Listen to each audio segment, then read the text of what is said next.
It's a live studio. You should expect anything. Well, right now, I want to take a look at what people have been joking about the 2023 general elections. We have so many persons, so to speak. When I mean, I wouldn't want to exaggerate, that is more than 20, if not more, contesting for that #1 seat. And some are saying the two major political parties in Nigeria, they are somewhat saturated in the sense that they are looking for how the means to really find out someone to be a candidate for these political parties. On that note, there's this hypothesis saying maybe, just maybe, there might just be a third force to create a balance in all of this, to give some persons the opportunity to really express their intention if peradventure they're not able to clinch the ticket from these two major political parties. 2023 general election, the third force factor. Is it going to happen? If it should happen, would there be a balance in the system? All these and more we'll take a look at on this discussion segment. With me here in the studio, I have a legal practitioner, a very vibrant youth. Join me to welcome Barrister Gabriel Ehigato. Barrister, welcome to TMI. Thank you, Rishi, for having me. It's nice to be here. Good morning, Nigerians. Thank you so much. All right. Now, this young man started by being an activist. Yes. Later, he's into politics. He's an entrepreneur. I mean, it's like, you know, jack of all trade, master of all. Join me to welcome first to us, Eki. Welcome to TMI Tuesday's edition. Thanks a lot. I appreciate your comment. Thanks a lot. All right, I want to talk about analysis, in-depth analysis on political issues, on legal issues. Barrister Queen Banefo is a man to really knock on this door. Say, Barrister, it's time for us to really talk. A legal practitioner, a human rights activist, public affairs commentator. Barrister, welcome to TMI Tuesday's edition. I appreciate your coming. Good morning, yes. All right. We've been hearing rumors, speculations, hypotheses about the third force emerging because of what is happening in both the ruling party and, of course, the opposition. Barrister Queen Banefo, what do you feel about this speculation? Yeah, you said it's a speculation. Well, I think it happened in 2015 when the ruling party, PDP, then was in power, and Mr. President Goodluck Jonathan was incumbent president. And what is today known as APC was, a conglomerate of political parties that joined together to ensure that they made their force and then stop PDP from winning that election for that year. And this is 2022. Next year is 2023, when election will not take place. My take on this is that the circumstances in now is not the same circumstance in 2015. In 2015, Nigeria at that time was, not as divided as it is right now. In 2015, the Nigerian economy was very sound. In 2015, if there was killings, it wasn't as bad as it is right now. In 2015, the issue of insurgency and insecurity wasn't as bad as it is right now. And so, look at the current situation on the ground. It will not take that, it's not false to be able to determine the next, election. All right. The reason being that there are so many crises on ground, there are so many issues not yet resolved by this government. Okay. The issue was as a 2015, the mantra of the government was, purely the campaign there was based on the fact that government was corrupt, and they wanted to make sure that corruption was wiped out. All right. And insecurity was as well stopped. Unfortunately, those things they claimed at that time they were going to get rid of has worsened up to date. Okay. And I don't see a third force being a problem. I think what is going to determine this election is whether the government has delivered or the government has not delivered. I will come back to you very soon. There are issues not yet dealt with, and as far as I'm concerned, the government have not scored a good mark. All right, I will come back to you, Barrister Anakwe Mbanefe. For what he said the situation is not right yet for there to be an emergence of the third force. He mentioned some factors that were at play then. According to him, they are not at play now. Do you agree to the points he raised? I very well agree with him. It took one man, although it was about 3 parties that came together to form the APC that is in power today. But if you check vividly, it took Asiwaju Tinubu about 16 good years. 99 till about 2014 or thereabout, that's 15 good years. He was steadfast. This man was trying to accumulate powers by wooing a lot of states to join AD to ACN like that. They were coming. The way it is today, the new Nigeria party, that one cannot be a third force. So he's in charge, just our man, the Kwankwanso. So if you're looking from all angles, the possibility of us having a third force is not possible. I guess we should be talking more about who should pilot the affair of the country. Who's going to be the next person? It's going to be from APC or PDP or any other party. But from what we have seen so far, nothing like third force at all. No, third force at all. It's not possible. Barrister Gabriel, do you share your views and opinions? Well, an average politically inclined Nigerian does not believe the way the situation, the political scenario playing out, to see a third force coming in. Nigerians are not even interested in the third force.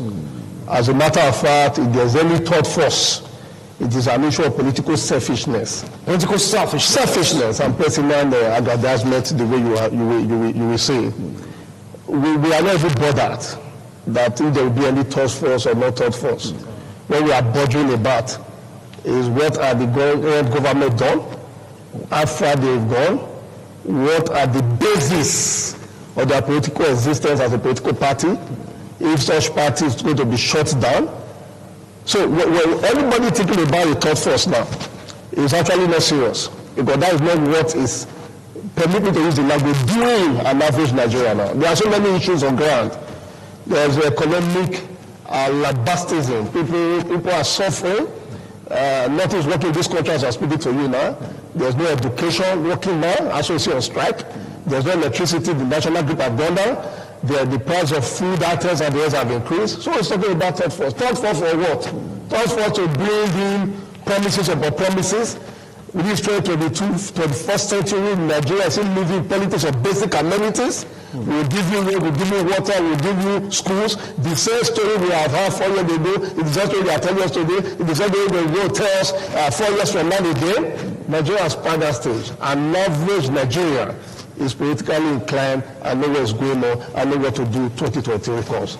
I know what to do when 2023 comes. To take a look at the caliber of personalities just for that #1 position from the north, south, east, and of course west. For what supporters are saying is like, look, these two political parties will not be able to contain this number of persons, thereby making them candidates. The only option they have is to carve out a niche for themselves via the formation of maybe coming together political parties, where individuals come together and say, look, this is what we want, vis-a-vis the third force, to give them that template to at least aspire for that position of the president. How do you feel about that calculation? Yes, on the issue of candidates for presidency come 2023, it's very worrisome, very, very worrisome that the individuals that are showcasing their interest from the few political parties on ground, the APC, and especially the PDP,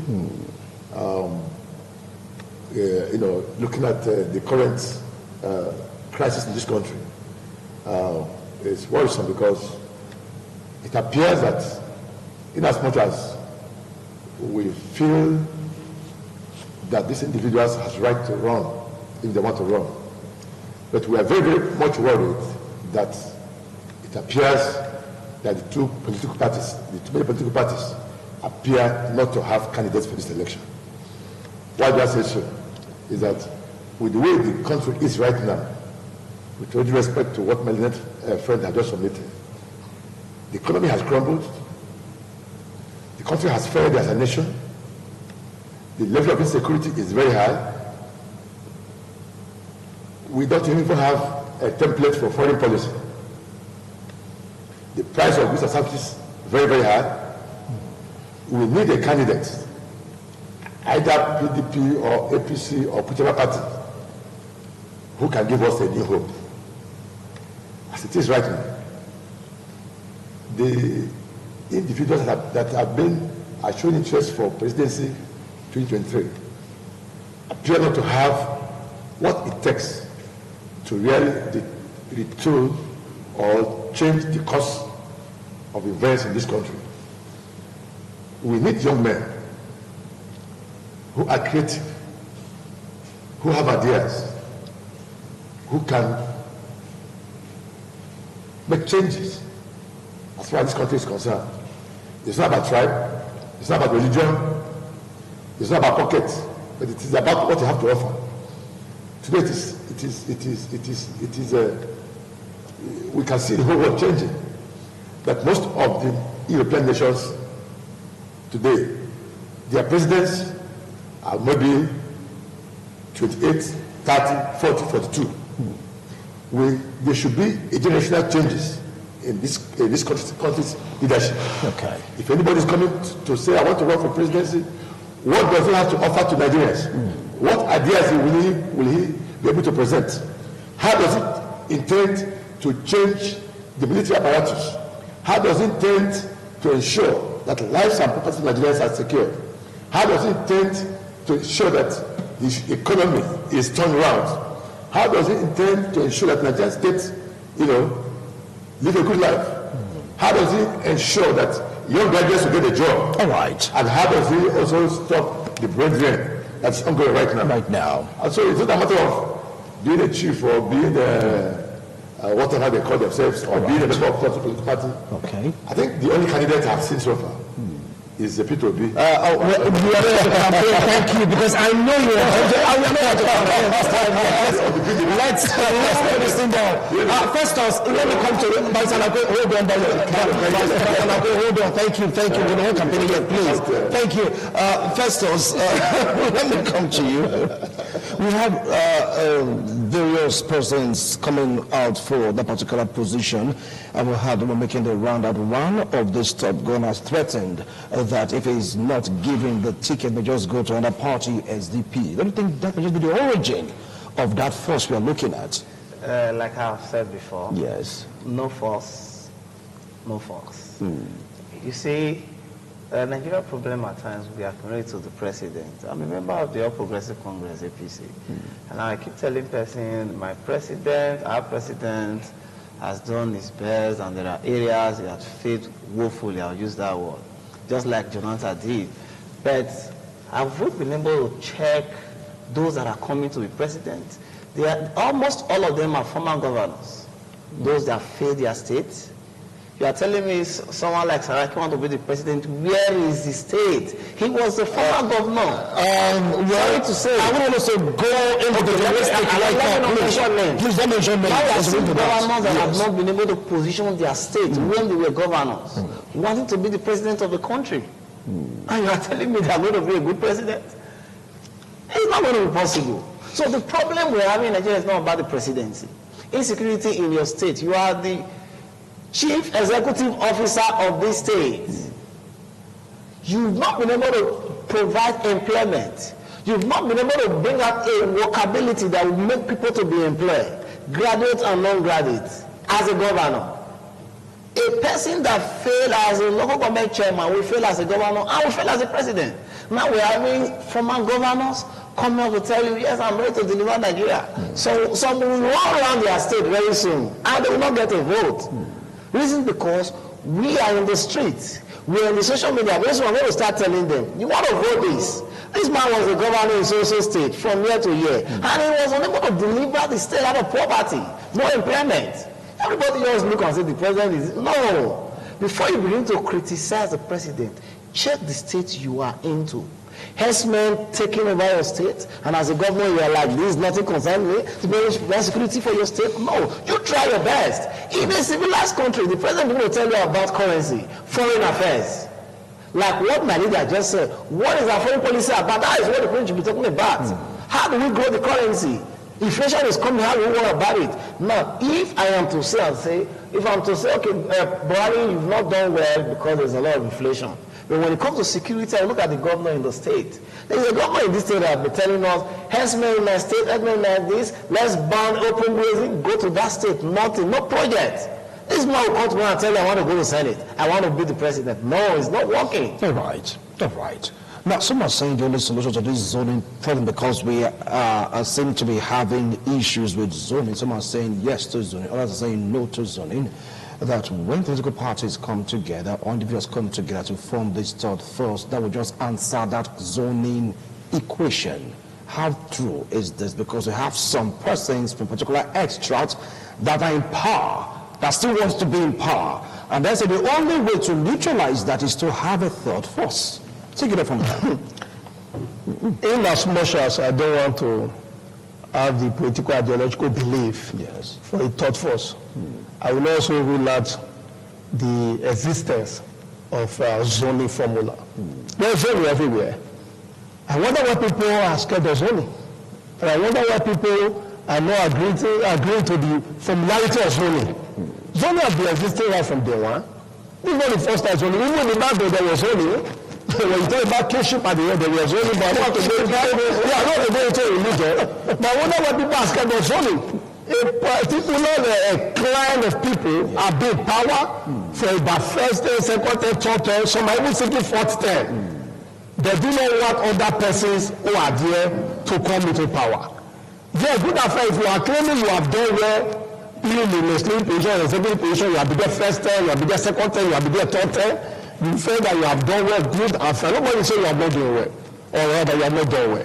But you should give out to other persons to come in. We need fresh ideas. We need people with fresh ideas. We need people with new political, economic ideology that can move this nation forward. So when politicians roll down zoning, I wonder what they are trying to achieve. That is selfishness. Because even if we are talking about people you being representing your people for a particular constituency, there are other persons in that constituency. There are people from other wards. One cannot make a full constituency. When you go to a ward across a district, for example, you have local government constituency that have about 13 wards. I have from the noticed. And I have about 13 wards in the constituency. So one person from one constituency must have been in power for the first 10, second 10, third 10, and you want to go to 30. What happened to other wards? So you cannot rule out zoning.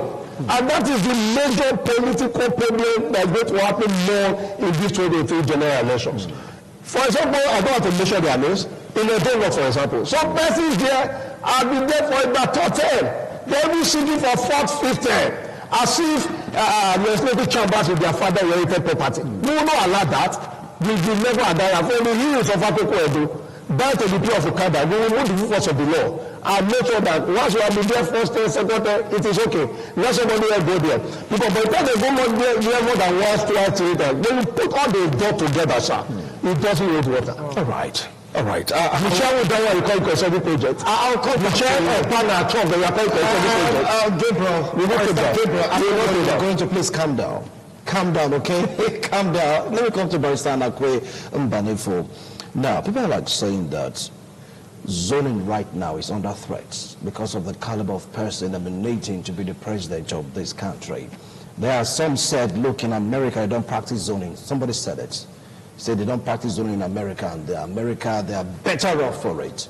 All right, now, with zoning under threat, according to some claims, do you think that individuals coming together to really bring out this particular force they're talking about that happened in 2015 is the solution to counter that threat of zoning? Well, if all things very well, you know. Yeah, no, but all things are not equal right now. All things are not equal right now. Yes. Yeah. For a country to succeed, and for a leader to succeed as a leader of a country, what is supposed to be foremost in his mind is that that country is leading is truly his country. Okay. We must have passion for patriotism. We must have passion for our people. We must have passion for the common good of the people. We must look at other nations who are doing very well. And we must have passion that one day we are going to move this nation to that level of the other developing nations that are doing very well. Unfortunately, that is not the case in Nigeria. Unfortunately, we have always pretended as if we don't know our problems. Nigeria can pretend not to be aware that there is tribalism in Nigeria. Exactly. Nigeria can pretend not to be aware that there is ethnicism in Nigeria. Nigeria can pretend not to be aware that there is religious, whatever you call it, imbalance in this country. Nigeria can pretend not to be aware that some people in this country feel that they are more superior to others. And of course, they have right to leadership. And so, when you talk about zoning, for instance, zoning would have been the only way out to balance the political equation in this country. It was introduced by PDP. And if it had been followed religiously, probably that would have been able to assuage the feelings of the people, make everybody feel to be part of this entity called Nigeria. But because of, individual interest and party interest, most people have said, because of what they want to benefit from the presidency coming from part of the country, they will tell that, well, it is not, an American ideology. America is practicing democracy, and we bought the democracy from the US. I said, there's not a zone in there. America believes on America. Exactly. Does a Nigerian politician believe on Nigeria? Good question. So, for the system in this country, for the way we are, here, if we really want to say, okay, we are one nation, then presidency ought to be zoned to, it ought to form part of the party's constitution and part of each party's manifesto. All right. You understand? Right. And so that a situation whereby you allow it to be sidetracked for whichever reason, then you are making a part of the country to feel they are not part of our nation. All right. I'll come back to Barrister Banefo. Now, someone, he talked about Nigeria not being America because we have these factors on the ground in Nigeria. If you ask a Nigerian, where are you from? The first thing he's going to tell you is where his states, not even say origin, his own village where he comes from. So it's like, zoning right now is under threat, whether you like it or not, because of the caliber of persons coming out. How do you think this can be checkmated so that at least the presidency should get to that particular geopolitical zone it ought to have gotten to over the years? By virtue of what is on ground, I don't think PDP, non-APC, the two major political parties should be talking about zoning. They know the presidency ought to come from the South. So there is nothing. Which part of the South? That's the question right now. See, as long as we are concerned, now, we are not talking about it must be from the Southeast, Southwest, no, South-South. The country is in two phases. Okay, is in two classes now, the North and the South. The Northerners have produced Buhari as a president for 8 years. Now, the next person that ought to be the president should come from the South. That is Nigeria ideally. When I talk about Nigeria, they are calling with the ideas they've inculcated into Nigeria politically. But speaking as a global politician, I guess the idea of zoning is alien to politics. Reason because the best hand ought to be there, you are not Anna. It's your turn to rule. Then you go and bring one man that knows nothing about the state, no politics, give us to be the president. Part of the problem we're having is the idea of, I am from Jigawa State, you are from Edo State, so we can't align so well. That man is an honorable man, this man is a Fulani man, they can't align so well. A country where you go to the north, 170 will put you in school in some places, and 270 will not put you in school in some places.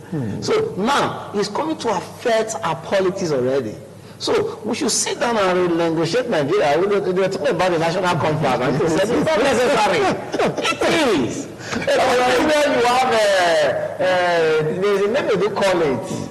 Let me see if I can remember. They will tell you this part of the country is giving 2%. The other one is giving 2%. Quota system. Now it's coming to affect the politics. Right. Someone is telling you, I am from the South. A Northerner have been there for 8 years. No, we need to be there. Right. Even if we are going to fight for the presidency, it should be from the South. Okay, well, Barrister Gabriel, you're going to have the last line on this because I have some personalities to really attend to. Because I'm getting strong signals right now to really call it a wrap. So what do you think is the way forward? It is a politician, sir, with due respect, that instituted zoning in our political system. The same politicians are the ones that started preaching about zoning. Yes. It is the same politicians that are now campaigning against zoning. I think such act is witchcraftic. It is satanic. It is demonic, even luciferious. No, really? Yes. To have believed, to have brought up an ideology and you choose not to believe in such ideology, it is witchcraftic. We cannot totally remove zoning for the Nigerian political landscape. Nigeria is a multi-political system. For example, we have more than one political party. Nigeria is a multi-ethnic system. For example, we have more than one tribe in Nigeria. So we cannot remove zoning totally. All right. Not to worry, we have some more time to really dwell on this particular issue. Gentlemen, thank you so much for your opinion, but we really have to go. We really just have to go. Hoping I'll call you next time to talk about this. You're obliged, all right? Well, you've heard them. Let's see how all this will pan out. It's now time for us to join Sir Dr. B.J. Bry for the insurance segment. Don't go away.